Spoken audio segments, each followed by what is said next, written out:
কই? আমরা তো ধারে সারানো লেগে আছি। তোমরা দেরি করে ফেলেছো মনি। মিসেস রুনাকে কারাগারে পাঠানো হয়েছে। কিন্তু আঙ্কেল, আমরা তো প্রমাণ জোগাড় করে ফেলেছি, এখন কি মামুনিকে ছাড়বে না? ব্যাপারটা তো সহজ না। পুলিশ আগে মামলার চার্জশিট তৈরি করে আদালতে দাখিল করবে, তারপর মহামান্য আদালত সেটা বিবেচনা করবেন। কত খাবি খা, সব পাস্তা তোকে খেতে হবে। দুনিয়া সব পাস্তা আমি তোকে রান্না করে দেবো, খা। আজকে তোর একদিন কি আমার একদিন, খা বলছে, খা। পুরো পার্টি সহ খা তুই। আই এম সরি বাবা, তুমি ভেবো না, আমরা ওদের দ্রুত ছাড়ানোর ব্যবস্থা করছি। সেটা নাই করলি, কিন্তু এই যে ওদের সময়টা নষ্ট হলো, মান সম্মানে আঘাত লাগলো, সেটার কি করবি? আমাদের দুজনের কাছে মাফ চেয়ে নেব। তাছাড়াও সাদিক সাহেবের সাথে আমার কথা হয়েছে, এখন থেকে অফিসে ওদের সুযোগ সুবিধাও বাড়িয়ে দেব। ভালো কথা। তবে তুই কি নিশ্চিত এতে ওদের সব ক্ষতিপূরণ হয়ে যাবে? অবশ্যই বাবা, টাকা পয়সার সুযোগ সুবিধা দিয়েই তো ওদের মতো লোকজনদের হাতে রাখতে হয়। তুমি দেখো, ওদের ঠিকই আমি ম্যানেজ করে নেব। দারুণ। আগে জানলে তোকে সিও না, ম্যানেজার হিসেবে অফিসে বসাতাম। মজা করছো রাইট? তুমি আমাকে জাস্ট একটা সপ্তাহ দাও, আমি সব কিছু ঠিক করে নেব। তোর আত্মবিশ্বাস দেখে ভালো লাগছে আমার। থ্যাঙ্কস বাবা, তুমি শুধু আমার মাথার উপরে ছায়া হয়ে থেকো। জানিস তো মা, আলো না থাকলে ছায়ার কোনো অস্তিত্ব থাকে না। আমি চেয়েছিলাম তোর বন্ধু হয়ে থাকতে, তোর উপর সবকিছু ছেড়ে দিয়ে নির্ভর হয়ে থাকতে। সে আজ হোক কাল হোক, আমার উপর তো সব ভার আসবেই বাবা। ঠিক আছে, আজকের পরেও আমি যে কোনো পরিস্থিতিতে তোর এই আত্মবিশ্বাসটা দেখতে চাই। মিসেস সুনা যেমন তার সততা সবসময় বিশ্বাস করেন, ঠিক তেমনটাই। আবার রুনার কথা শুরু করেছে। বাধ্য না হলে আমি কোনোদিন রুনাকে ছাড়াতে আসতাম না বাবা। কি ভাবছিস? কিছু না বাবা, তুমি কেন এসেছো সেটা তো বললে না। জানতে পারবি এক্ষুনি। আয় বস।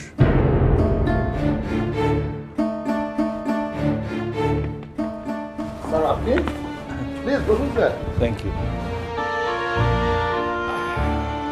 স্যার একটা কথা কিন্তু বলতেই হয়, আপনার মেয়ে মিস নওরিন কিন্তু ভীষণ বিচক্ষণ। বিপদ আজ করতে পেরে নিজে এসেছেন মামলা তুলে নিতে। বিচক্ষণ তো বটেই। হ্যাঁ, স্যার নিশ্চয়ই মামলার ব্যাপারে কথা বলতে এসেছেন। কোনো দরকার ছিল না স্যার, আমি নিজে ম্যানেজ করে নিতাম।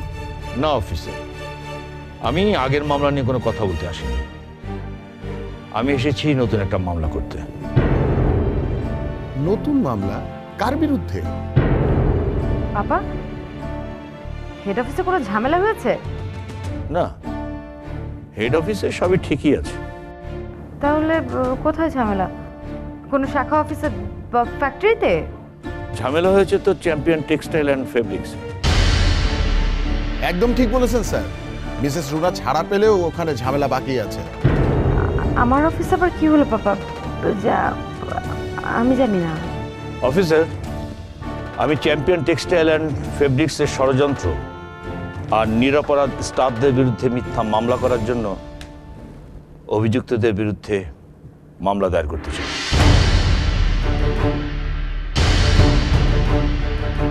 সর্বনাশ! অভিযুক্ত মানে মানে কি পাপা আমার বিরুদ্ধে মামলা করতে এসেছে? না না, এটা অসম্ভব। তাহলে নিশ্চয়ই খোঁজের নামে। স্যার মামলায় প্রধান আসামি করতে যাচ্ছেন কাকে?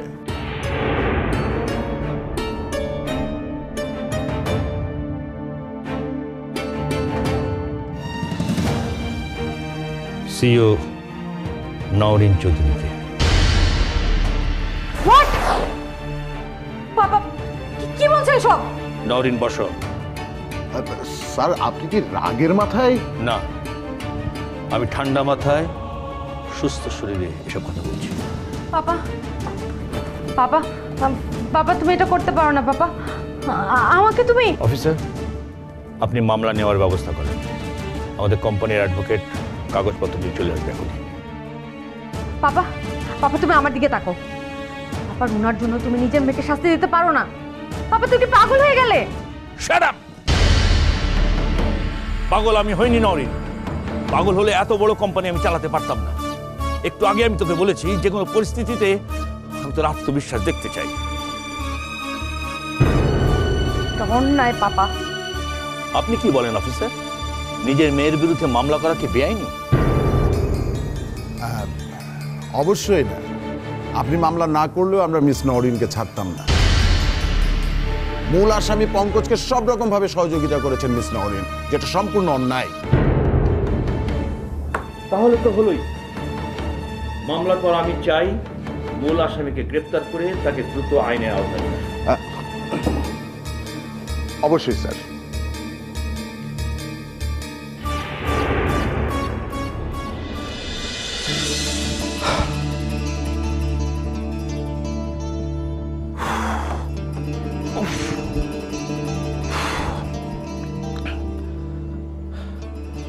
যাক বাবা, অনেকদিন পর একটু রিলিফ লাগছে। নওরিনের কথা মতো যদি অফিসের সুযোগ সুবিধাগুলো পাই তাহলে আমার আর রুনার হারানোর সম্মান আবার ফিরে পাওয়া সম্ভব। কিন্তু আমি নওরিনের প্রস্তাবে রাজি হয়েছি এটা শুনলে রুনা কি মনে করবে? সাদিক, হ্যাঁ মা। এসেছিস বাবা? এই তো। সে কখন থেকে তোর জন্য অপেক্ষা করছি আমি। কেন মা, কিছু বলবে? আলিয়ার নামে তোর কাছে নালিশ করতে এসেছি। এবার একটা বিহিত তোকে করতেই হবে বাবা। এতদিন তো দেখলাম মা তুমি আর ওই আলিয়া একই গোয়ালের গরু। কি বললি তুই? আমাকে গরু ডাকলি? আমি আসলে ওটা মিন করতে চাইনি। আমি আসলে যেটা বোঝাতে চাইছি, তোরা সবাই মিলে আমাকে আসলে পাগল বানিয়ে ছাড়বে। এ নিয়ে বিনিয়ে আলিয়া আমাকে জলহস্তি বলে ডাকে, আর এখন তুই ডাকলি গরু। কি সর্বনাশ, কি সর্বনাশ! আচ্ছা আচ্ছা বাদ দাও। মানে তুমি কেন নালিশ করতে এসেছো আলিয়ার নামে বলো? কি হলো মা, কাঁদছো কেন? বলবে তো কি হয়েছে। এই বয়সে আমাকে রান্নাঘরে দাঁড়িয়ে দাঁড়িয়ে রান্না করতে হয় ওর মনের মতো করে। শুধু রান্না করেই শেষ না, তারপর ওকে মুখে তুলে খাইয়ে দিতে হয়। আবার আমাকে বলে গুলি মেরে নাকি আমার মাথার খুঁড়ি উড়িয়ে দেবে, হুমকি দেয়। এরকম হাজারটা অপমান আমাকে করে সে। ও বাবা, এত অভিযোগ! তুমি তো দেখছি অনেক সাহসী হয়েছো মা আগের চেয়ে। আলিয়া যদি শোনে তোমার তো অভিযোগের কথা, তাহলে কিন্তু শুনবে না তো। আমি তো দেখে এসেছি, ঘুমোচ্ছে।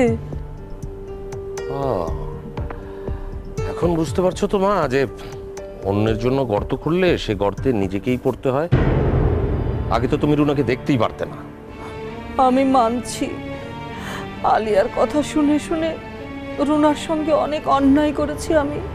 রুনাকে অনেক কষ্ট দিয়েছি আমি মাফ চেয়ে নেব রুনার কাছে। কিন্তু কিন্তু তোকে দিয়ে তো কিছুই হচ্ছে না। আমাকে দিয়ে মানে? ওই ডাইনিটাকে বাড়ি থেকে এখনো পর্যন্ত বের করতে পারছিস না? পারিনি মা, কিন্তু খুব শীঘ্রই পারব। হ্যাঁ, সেজন্য আমি কাজও শুরু করে দিয়েছি। আর মনি আর আয়নকে আমি কাজী অফিসে পাঠিয়েছি। ওরা দুজন আসলেই খেলা শুরু। কি সর্বনাশ! আবার কিসের খেলা? মা, খেলাটা হচ্ছে গিয়ে না না, থাক বলিস না। আমার কাছে বললেই বিপদ হবে। আমি তো পেটে কোনো কথা রাখতে পারি না। কখন আবার মুখ ফসকে আলিয়াকে বলে দেব। থাক, বলার দরকার নেই। তাই নাকি? তোমার কি আগেও এরকম হয়েছে নাকি মা? কি হলো বলো, কথা বলো। হয়েছে? হয়েছে হয়েছে, অনেকবার হয়েছে।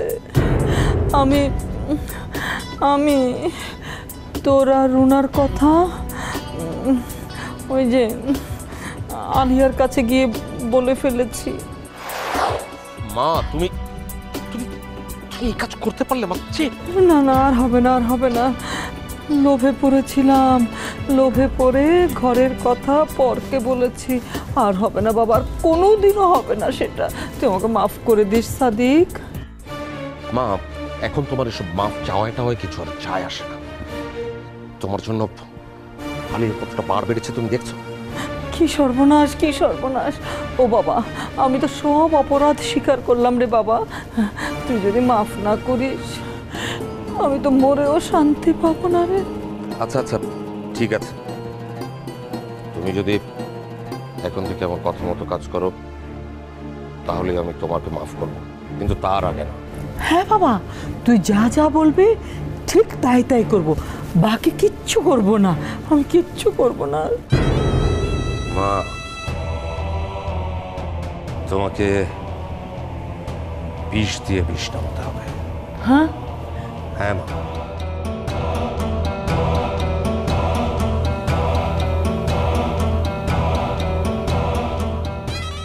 যদি এই কাজটা করতে পারো মা তাহলে তোমার প্রতি আমার আর কোনো রাগ থাকবে না। না না না, আমি তো তুই যেভাবে বলবে সেভাবে। ওই যে খুব সম্ভবত মনিয়ারায়ণ চলে এসেছে, তার মানে খেলা শুরুর সময়ও হয়ে গেছে।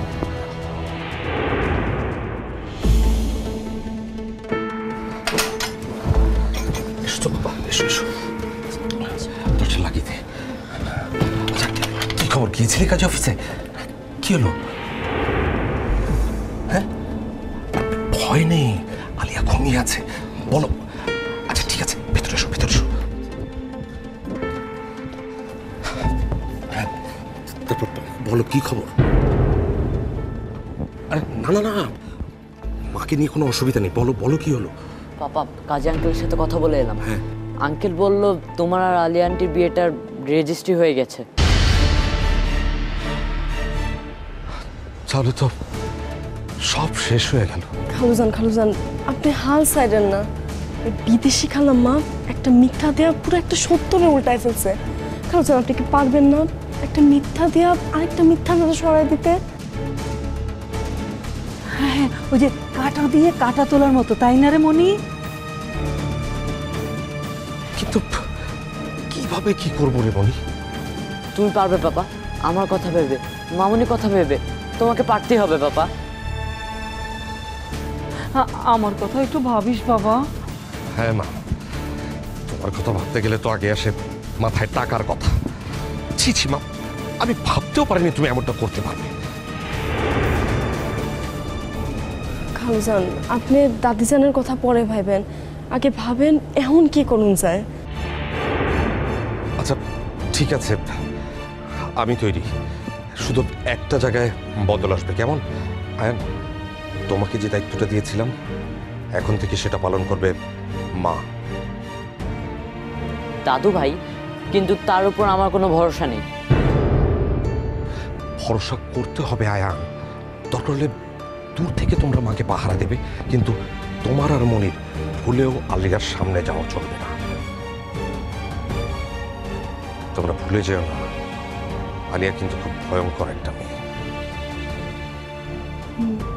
আয়ান, খালুজান কিন্তু ঠিকই কইছে।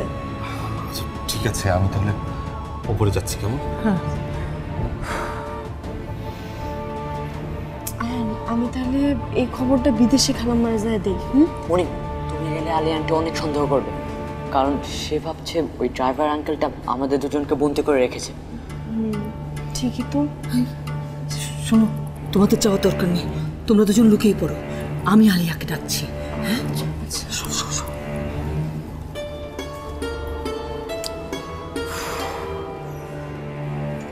আল্লাহ, এবার তুমি সঠিক বিচারটা করো। খালুজান যে তাই দেও তুমি।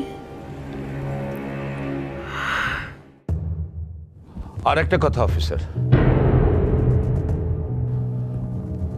আমার মেয়ে বলে আসামিকে বাড়তি সুযোগ যেন দেওয়া না হয়। অন্যান্য আসামিদের প্রতি সে থাকবে।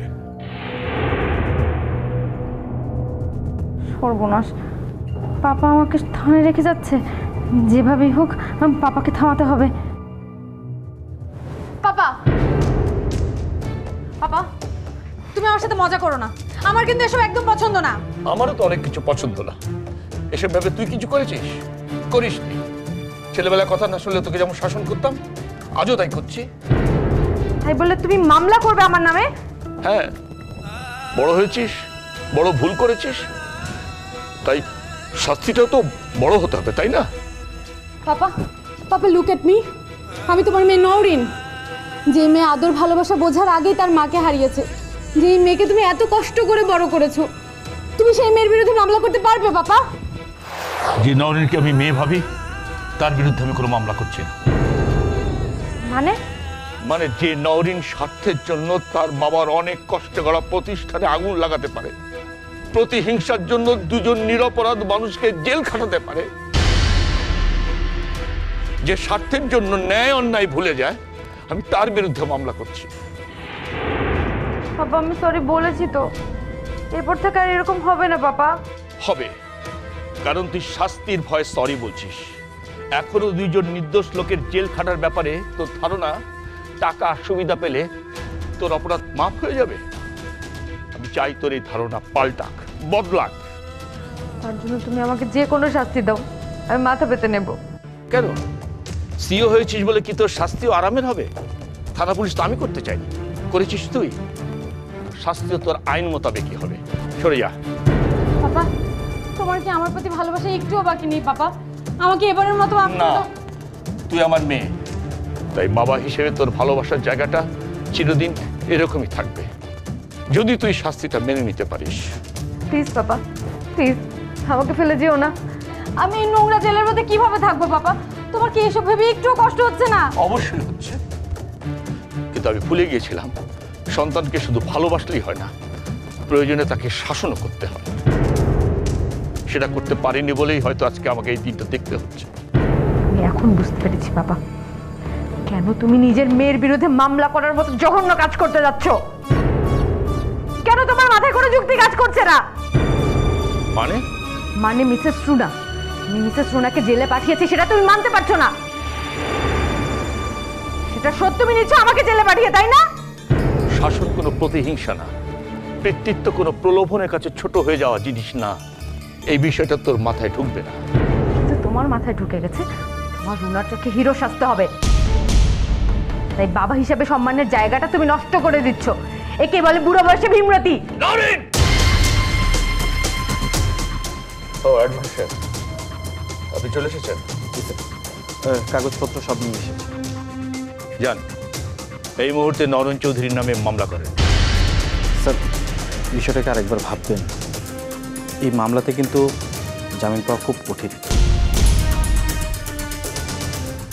আমার আর ভাবার কিছু নেই, আপনি যান।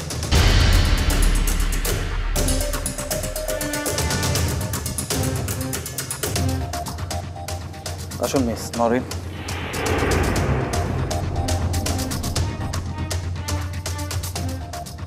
এতদিন তুমি আমার হিরো ছিলে পাপা, তুমি ছিলে আমার আদর্শ,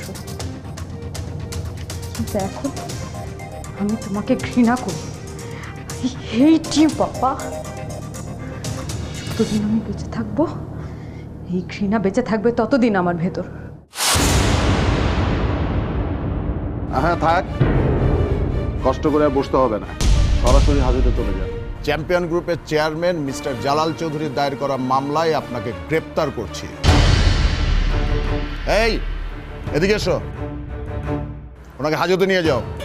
এই আসেন, ডোন্ট টাচ মি, আমি একাই যেতে পারবো।